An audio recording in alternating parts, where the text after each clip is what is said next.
Olá a todos, mais uma vez nos reunimos aqui para estudar o Livro dos Médiuns.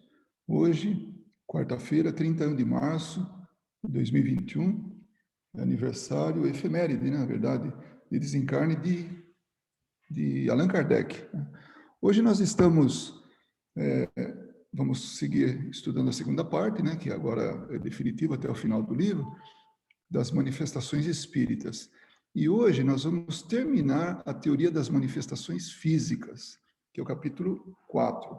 As questões, ou melhor, os itens são de número 79 a 81. Bom, somente lembrando, nós estamos tratando dos movimentos e suspensões, ruídos, aumento e diminuição de peso dos corpos. E o item 79, Kardec fala o seguinte: quando se produz o vácuo na redoma da máquina pneumática, e já vamos explicar o que significa isso, essa redoma adere com tal força, tal o seu suporte, que se torna impossível suspendê-la, devido ao peso da coluna de ar que faz pressão sobre ela. Deixe-se entrar o ar e a redoma pode ser levantada com a maior facilidade, porque o ar que fica por baixo dela contrabalança o ar que pela parte exterior a comprime. Nós já vamos falar de tudo isso aí. É uma coisa muito simples na ciência, é um estudo que normalmente, acredito que boa parte de vocês já tem familiaridade com isso, né? Contudo, se ninguém lhe tocar, ela permanecerá assente, quer dizer, parada, né, no suporte, por efeito da lei de gravidade. Agora, comprima-se o ar no seu interior, desse densidade maior do que a que está por fora dela, e a redoma se erguerá, apesar da gravidade. Se a corrente de ar for violenta e rápida, a mesma redoma se manterá suspensa no espaço sem nenhum ponto visível de apoio, ao modo desses bonecos que se fazem rodopiar em cima de um repuxo de água. Bom, o que ele chama aí de máquina pneumática é um dispositivo mecânico para comprimir o ar. E a partir da liberação desse ar comprimido, gera uma força que gera trabalho, né? Que enche bombas, que faz funcionar freios, suspensões, enfim, é a utilidade disso. Mas o que nós vamos falar? Para que a gente possa entender o que foi falado aí, nada melhor do que a gente ver alguma coisa, um exemplo. Isso aqui é um experimento, esse dos 2 cavalos, e mesmo essa que está à esquerda, é um experimento chamado experimento de Magdeburgo, né? Na Alemanha, no século 17. Então, esse senhor aqui, um físico alemão, Otto von Guericke, ele fez esse experimento. Então, vamos começar pelo da esquerda, que é mais ou menos o que Kardec falou. Então, vamos aproveitar esse experimento e vamos associar com o que Kardec falou. Ele falou de uma redoma, então essa parte superior seria a redoma, que aí ela encaixa nessa peça. Então, imaginemos isso aí agora juntos, e tem uma torneirinha ali, né? E embaixo, uma saída para que possa retirar o ar. Então, quando se retira o ar, vai se retirando, através de uma bomba, vai retirando e depois fecha a torneirinha, não há quem levante esse tipo de essa união. Por quê? Imaginem que agora esses dois hemisférios, né, elas estão acopladas um no outro. Quando se retira o ar, a pressão de fora desse conjunto unido é muito maior que a pressão de dentro. Então, para compensar essa pressão, é muito grande. Tem que ter uma força muito grande. E aí está representada nesses 2 cavalos aí. Então, as mesmas esferas, na verdade, não são esferas, são hemisférios, né? São como assim, 2 esferas ocas, né? Fizeram a mesma coisa, retiraram todo o ar, o experimento dele foi esse. Retirou todo o ar de dentro dessa esfera e aí colocaram os cavalos, que não é só um, né, mas é mais do que um, no experimento, para puxar, para tentar desconectar uma da outra, separar uma da outra. mas a pressão de fora, a pressão atmosférica, ela é muito grande e mantém as... É como se toda a pressão que existe, todo o ar, assim, toda essa massa de ar que está em volta da Terra, estivesse fazendo pressão, quer dizer, na verdade, na altura, né, e tudo, de todos os lados aí, está fazendo a pressão para que mantenha esses dois hemisférios juntos. Então, esse é o experimento que explica o que Kardec quis dizer aqui, ó. Devido ao peso da coluna de ar que faz pressão sobre ela, não dá para separar a redoma, não dá para tirar a redoma de onde ela está assentada. Aí vem aqui, abre a torneirinha, no diagrama aqui da esquerda, né, no desenho, vira essa torneirinha e deixa o ar entrar. Então, aí, com a maior facilidade, ela pode ser levantada. Como é? Deixa-se entrar o ar e a redoma pode ser levantada com a maior facilidade. Tá? Então, é isso que ele só trouxemos para ilustrar, porque às vezes a gente não está tão assim familiarizado com esse experimento, ou a maneira que ele fala, a redoma, isso tudo fica difícil ver. Assim a gente já tem uma ideia precisa do que é esse experimento, de onde que surgiu, e como Allan Kardec, né, na fonte Rivail, ele era um professor, então ele tinha esses conhecimentos, tudo, então por isso que as obras dele são tão recheadas de exemplos da ciência, exemplo que possa melhor a gente entender. Bom, por que então o fluido universal? Agora é uma pergunta, né, que ele faz para que a gente possa entender, usando esse argumento da pressão de toda essa massa de ar, mantendo as duas esferas, os dois hemisférios unidos, ele pergunta, por que então o fluido universal, que é o elemento de toda a natureza, acumulado em torno da mesa, não poderia ter a propriedade de diminuir ou aumentar o seu peso específico relativo, como faz o ar com a redoma da máquina pneumática, como faz o gás hidrogênio com os balões, sem que, para isso, seja necessária a anulação da lei da gravidade? Porque nós não estamos anulando lei nenhuma. Quer dizer, quando se faz um experimento desse, não está anulando nada. Só está sendo utilizado um expediente para que possa ter um resultado que até dá a impressão que está anulando a lei da gravidade, mas não.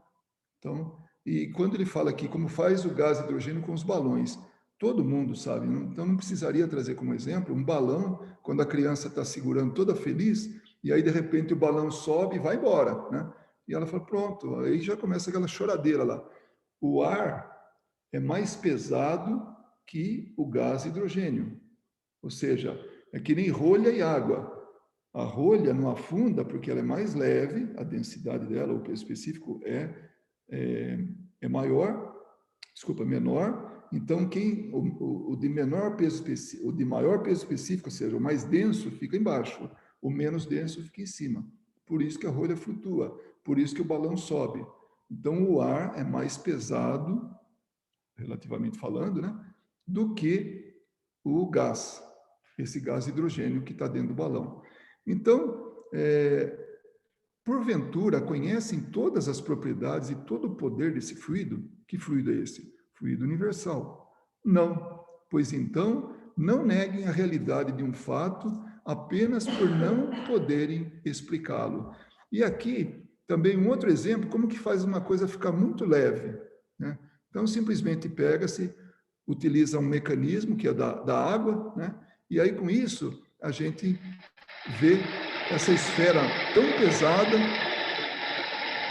não precisa do som, né? Essa esfera tão pesada girar de maneira assim tão suave. Vai ver o peso disso aí, é granito puro, é uma enorme.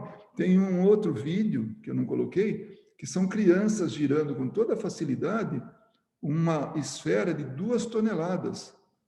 Então, as crianças brincando de girar essa roda aí. O que está acontecendo aí? A pressão da água de baixo para cima torna essa pedra mais leve. Não está tirando nada. Está se fazendo com que o peso fique menor por pressão dessa água. Olha a água subindo ali, né? Então, esse que é o mecanismo que a gente está falando, né? Luiz, o vídeo não tá tocando. Onde é que a gente estava aqui? Só um momento.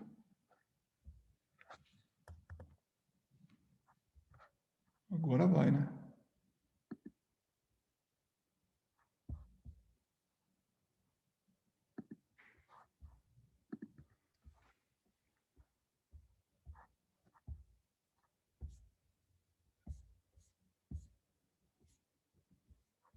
Escapou aqui minha tela, tá? Mas a gente já recupera ela. Oi?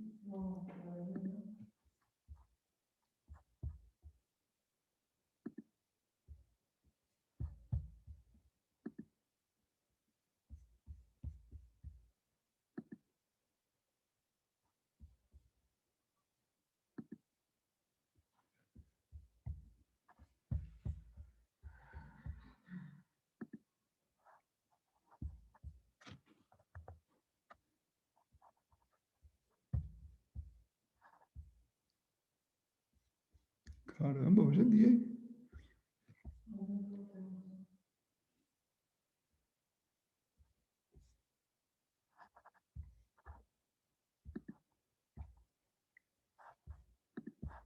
Pronto.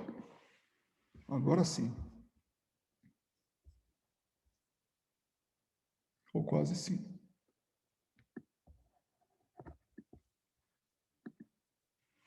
Muito bem. Então, a gente já viu aí, conforme diz o subtítulo, movimentos e suspensões, ruídos, aumento e diminuição de pesos e corpos. Do mesmo jeito que na natureza a gente nota e é possível fazer esse tipo de, não é truque, né? Mas utilizando o conhecimento para poder anular, ou não anular, mas assim, tornar possível o movimento pelo contrapeso das coisas. Então, a gente agora passa para o fluido cósmico universal, o fluido universal, e pensa, poxa, se os espíritos fazem isso, tem suas propriedades, tem a sua maneira de agir que dá, que torna possível, torna explicável isso, né? Então, essa é a grande preocupação aí de Kardec, né? De trazer comparações para que a gente possa melhor entender. Aí, no item 80, voltemos à teoria do movimento da mesa. Então, deixamos de lado o que é físico, né? E vamos voltar agora para explicar como é que funciona isso. Pelo processo indicado, se o espírito pode suspender uma mesa, também pode suspender qualquer outra coisa. Uma poltrona, por exemplo. Se pode levantar uma poltrona, tendo força suficiente também para levantá-la com uma pessoa assentada nela.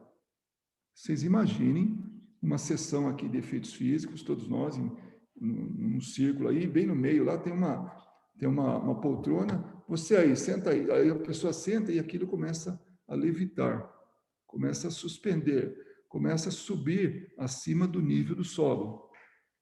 Aí está a explicação do fenômeno que o Sr. Hom, depois nós vamos falar quem que é ele, né? Produziu inúmeras vezes consigo mesmo e com outras pessoas. Repetiu-o durante uma viagem a Londres e, para provar que os espectadores não eram joguetes de uma ilusão de ótica, fez uma marca a lápis no forro, assinou lá, fez um rabisco, né? Enquanto suspenso, enquanto muitas pessoas passassem por baixo dele. Então não tinha nada que suspendesse ele, né? Sabe-se que o Sr. Hom é um poderoso médium de efeitos físicos. Naquele caso, era ao mesmo tempo a causa eficiente e o objeto. Então, primeira coisa, naquele caso era ao mesmo tempo, né? Ou então, ele está falando que ele era o que promovia o próprio movimento. Bom, todos nós fazemos isso caminhando, fazendo exercícios, levantando e abaixando sentando e levantando, né, da cadeira. Mas no caso dele, nós estamos falando que ele fazia aquilo além dos movimentos normais que uma pessoa fazia. E, além disso, fazia experimentos, fazia acontecer com outras pessoas. Bom, primeiro, ele escreve assim, Kardec escreve: sabe-se que o Sr. Home é um poderoso médium de efeitos físicos. Ou seja, Kardec estava encarnado e este médium também estava encarnado. Então, isso é contemporâneo da época. Agora nós estamos falando no passado, né? E quando ele fala nesse Sr. Home, é Daniel Douglas Home. Ele viveu no século também XIX, contemporâneo de Kardec, né? De 1833 a 1866. E ele, isso é uma nota explicativa, né?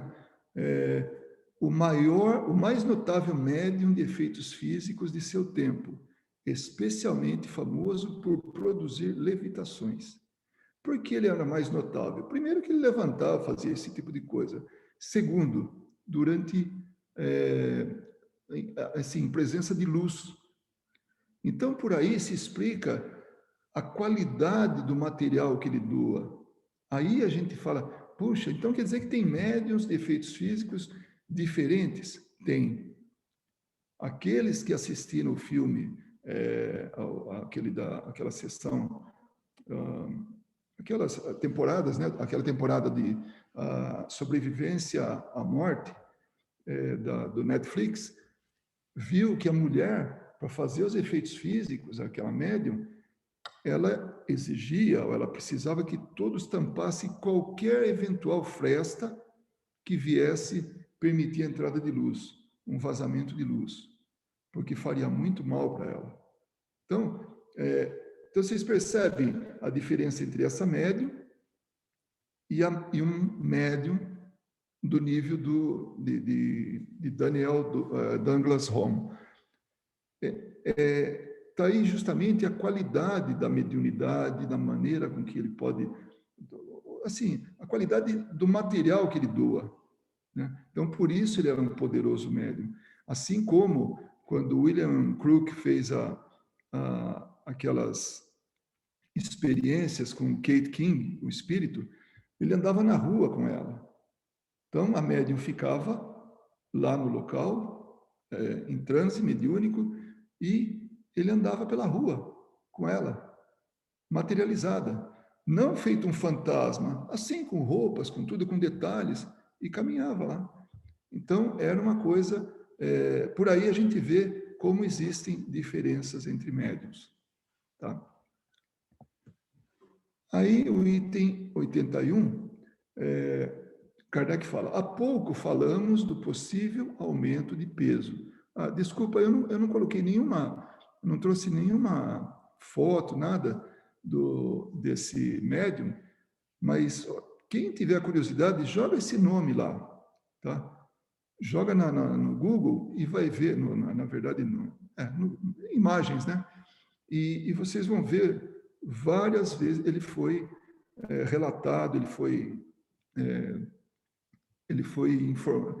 Então, tem desenhos dele, tem material lá que mudam, né? Tem fotos, tem aquilo que vai comprovar ou corroborar isso tudo que era apresentado. Também na história do Espiritismo tem lá no livro tem citação sobre ele. Ele era um escocês que ele foi expulso de casa. Ninguém aguentava mais ele fazer aquelas traquinagens dele lá. Então, imagina, desde moleque ou desde muito jovem ele fazia isso, né? Movimentava as coisas, tudo. Então colocaram ele para correr. Ele veio parar na América, veio aqui nos Estados Unidos e ficou um tempo aqui. Aí ele ia para Londres, né? Ou viajava pela Europa. Ele na Rússia ele fez bastante exposições, tudo. Ele não ganhava dinheiro com isso, mas ele vivia muito bem. Então ele tinha prestígio e tinha tudo à mão dele. Ele não consta que ele comercializava com isso, com essas exibições. Mas ele era amigo de toda a nobreza da Europa naquele tempo, né? Aquela que estava presente lá. Então, esse era o médium que ficou muito conhecido pelos seus efeitos físicos. Bom, tem descrição com pessoas idôneas, né? Ele saía por uma janela, sentado na cadeira, e entrava por outra, do mesmo recinto. Então, vocês imaginem Que confiança na própria mediunidade também, né? Porque a janela estava em alguns andares acima do piso, né? Há pouco falamos do possível aumento do peso.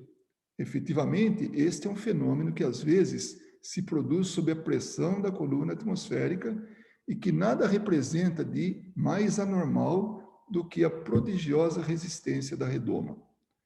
Por influência de certos médiuns, temos visto objetos muito leves oferecerem idêntica resistência e em seguida, ou seja, muito pesado, ficam pesados, né? Aumento de peso.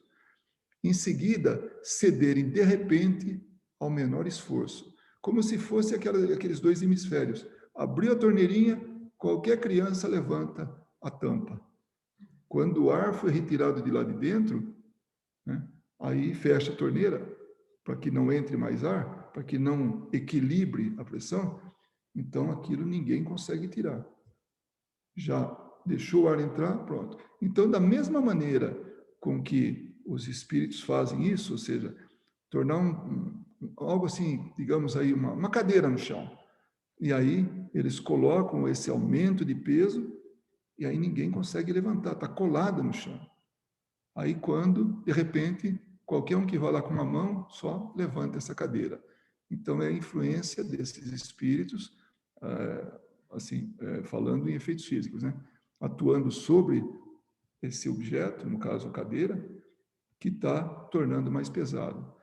Então, na experiência de que acima tratamos, a redoma não se torna realmente nem mais e nem menos pesada em si mesma, mas parece ter mais peso por efeito da causa exterior que atua sobre ela. Então, a redoma está sob o peso de toda essa atmosfera, todo esse ar que está em volta, a pressão atmosférica. Quando a gente, quando ela não é que anula depois, é simplesmente deixar, quando corta o acesso de todo esse peso, né, o efeito de todo esse peso, aí ela fica normal, né, no seu peso normal. O mesmo provavelmente se dá aqui. A mesa tem sempre o mesmo peso, pois sua massa não aumentou. A mesa, ou a cadeira, ou qualquer que seja o objeto que vai ser levitado, ou mesmo o sofá e o médium sentado em cima, né? Ele não aumentou o peso. Porém, uma força estranha a ela se opõe ao movimento e essa causa pode residir nos fluidos ambientes que a penetram, como reside no ar, a que aumenta ou diminui o peso aparente da redoma. Façam a experiência da redoma pneumática diante de uma pessoa ignorante, incapaz de compreender que o que atua é o ar, que ele não vê, e não será difícil convencê-lo de que aquilo é obra do diabo. Como sempre ele lembra a gente, né, de que a gente não sabe, já culpa, né, já vai para o lado supersticioso. Então, talvez irão dizer que, como esse fluido é imponderável, um acúmulo dele não pode aumentar o peso de qualquer objeto. De acordo, mas notem que se nos servimos do termo acúmulo, foi por comparação, não porque assimilaremos em absoluto aquele fluido ao ar. Ele é imponderável. Seja, entretanto, nada prova que o é. Desconhecemos a sua natureza íntima e estamos longe de conhecer todas as suas propriedades. Ainda, acho que foi no sábado, né, Ana Paula, que a gente estava falando justamente disso. Assim, até onde nós podemos ir com conhecimento? Porque a nossa moral ainda não dá assim, alicerce para nosso conhecimento científico. Então, nós não temos, muito provavelmente, nós não temos, assim, lastro moral para que a gente possa trabalhar ou conhecer melhor as propriedades do fluido universal. Nós só vamos conhecer isso quando nós estivermos realmente num patamar muito, muito superior ao que nós estamos. para que a gente faça um bom uso, um bom proveito dele. Então, a coisa é meio que a conta-gotas. A gente se prepara moralmente e aí consegue ter acesso à ciência, ao conhecimento, aquilo que realmente nós vamos poder estar trabalhando sem que haja um efeito danoso. Luiz, eu tenho uma pergunta, já que você está nesse tópico. Então, você acha Também a que... eletricidade se classifica entre os fluidos imponderáveis. No entanto, um corpo pode ser fixado por uma corrente elétrica e oferecer grande resistência a quem queira suspendê-lo. É um eletroímã, por exemplo. Aquilo cola de tal maneira numa parede de metal que não há quem tire. Ah, desligou a energia, ele cai sozinho, né? Com o próprio peso. Desse modo, tornou-se aparentemente mais pesado. Seria ilógico afirmar que o suporte não existe simplesmente por não ser visível. O espírito pode ter alavancas que nos sejam desconhecidas. A natureza nos prova todos os dias que o seu poder ultrapassa os limites do testemunho dos sentidos. Então, não é porque a gente não vê que não existe. E quando ele fala alavancas, está falando do ponto de vista assim, alguma coisa que eleve, alguma coisa que ele utilize, a forma com que ele utiliza. Isso nos é desconhecida. E não que seja algo mecânico, né? Uma alavanca propriamente dita. E, finalmente, só por uma causa semelhante podemos explicar o estranho fenômeno, tantas vezes observados. Ele está falando daquela época que as mesas viviam girando, viviam dançando, viviam se movendo, né? Porque foi um momento que havia uma verdadeira epidemia, ou seja, foi liberado para que os espíritos fizessem aquele tipo de, de manifestação, né? Então, tantas vezes observado, de uma pessoa fraca e delicada levantar com 2 dedos, sem esforço e como se tratasse de uma pena.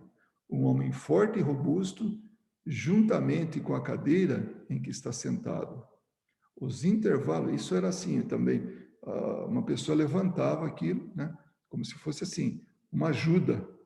Não, por comparação, né? Está lá uma pessoa sentada, aí os espíritos estão atuando, claro, junto com o médium, né?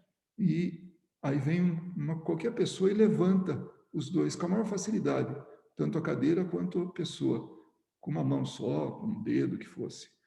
Os intervalos da capacidade provam que a causa é estranha à pessoa que produz o fenômeno.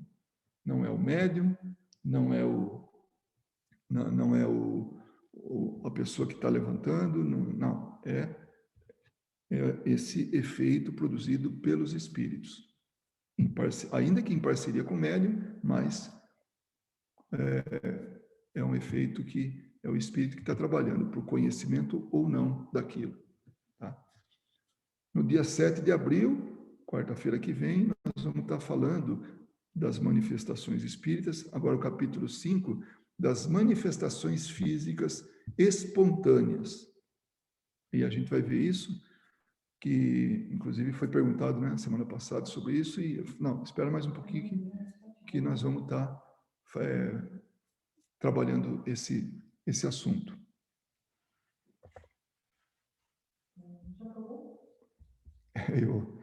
Eu achei que realmente ia tomar mais tempo, né, porque era bastante longo e também tem as explicações ali da ciência, né, mas estamos aqui, vamos conversar. Se precisar, a gente volta lá para os outros.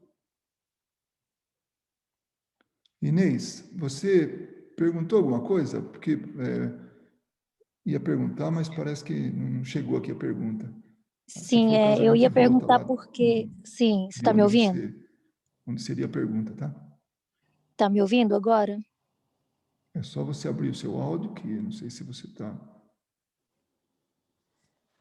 Luiz, você me ouve? Luiz? Sim, Ana Paula, pode falar. Ah, tá. Então tem algum problema, porque a Inês estava falando e você não ouviu ela. Sim, meu áudio está aberto. Ou Inês. Não. Eu acho que não sei. Porque você está me ouvindo, Ana Paula? Não, agora acho que o Luiz está ouvindo. Ah, já sei. O vídeo, não foi visto o vídeo, né? Espera aí que nós já vamos agora mesmo ver para deixar registrado. Foi muito bom Não, ter falado. peraí. Não, Luiz, você está me Obrigado. ouvindo? Você me ouve, Luiz? Sim. Eu acho que ele só está conseguindo ler. Carol, você está ouvindo? Não. Você está ouvindo, cara? Eu escuto vocês tudo, mas acho que ele não está ouvindo a gente. É. Não. Não viram. Vou falar no chat. Passar agora. Alguém? É, sim, porque eu estou sem óculos, não consigo digitar, não.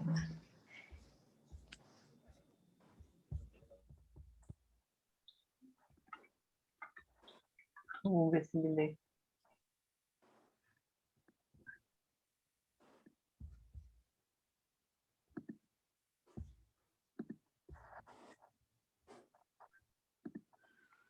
Muito bem, esse é o vídeo que ninguém viu, tá? Então nós vamos ver agora. Então, essa esfera, ela está sendo levantada pela força da água. Então, vocês notam que, com toda essa delicadeza, com toda essa maneira... Agora eu queria saber se vocês estão me ouvindo, né?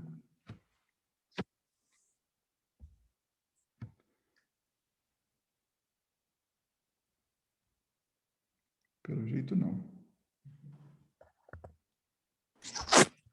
Luiz, você está me ouvindo?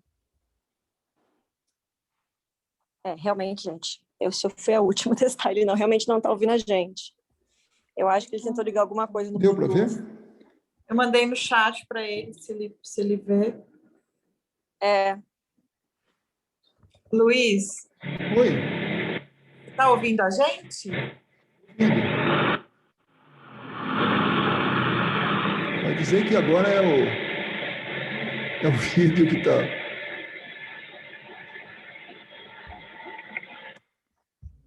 Agora a gente só escuta o vídeo. Mas vocês viram o vídeo? Vocês chegaram a ver? Agora? Não, mas você ouve a gente? Não, agora eu ouço. Então, eu vou fazer o seguinte. Então tá bom. Porque a Inês estava falando, a gente estava falando aqui, você não está... Mas durante o momento em que estava passando o vídeo somente, né? Ou eu falei todo esse tempo sozinho? Você ficou um tempo sem ouvir a gente chamava você e você não ouvia a gente. Mas durante o vídeo ou durante... Antes, Antes do vídeo. Durante a apresentação, Luiz. Alguma coisa em especial que a gente volta ali para poder falar. Não, acho Eu que só queria... pergunta. Porque você estava comentando durante a apresentação sobre o intelecto é moral, e eu só queria saber se tem alguma coisa a ver, porque os efeitos físicos hoje em dia, né, eles são muito assim raros, e na época de Kardec era mais comum. Você acha que tem a ver com a moral de hoje, que os médiums de hoje talvez não consigam controlar toda essa energia? Não, Você acha que tem alguma coisa a ver? eu vou falar dos dois, mas o que eu estava naquele momento querendo dizer é que nós não temos, nós encarnados, tá?